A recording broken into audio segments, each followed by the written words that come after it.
There are 60 Korean schools in Japan attended by thousands of students. 17-year-old Hwang is one of them. Each time there are headlines about North Korea's latest missile test, the school receives anonymous bomb threats. Hwang says there's confusion about news coming from and about Pyongyang.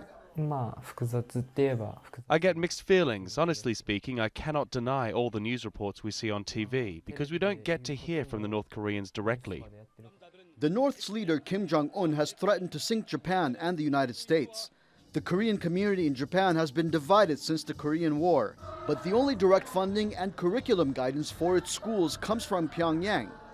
A residents' association, which acts in place of a North Korean embassy in Japan, says it's received more than $400 million since 1957, and the schools are grateful. After World War II, simply speaking, who offered the first helping hands to us? It wasn't the Japanese government. Anti-Korean rhetoric and protests are not new to Japan. Community leaders say the Japanese public's reaction to Pyongyang's nuclear tests are similar to the backlash that followed the abduction of dozens of Japanese citizens by North Korean agents in the late 1970s and early 1980s. People started thinking North Korea is some outrageous country, a country like a demon. The sentiment that you can attack anything linked to North Korea has prevailed in Japan.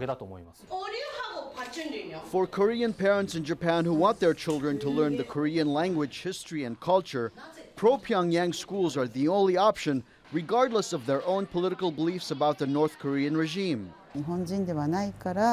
Because they are not Japanese, I want them to go to Korean school, not Japanese school, and learn the language and the ethnic spirit. Those are the most important things. Although some teachers express solidarity with the North, most parents believe Koreans are one ethnic people. For them, there is no North or South.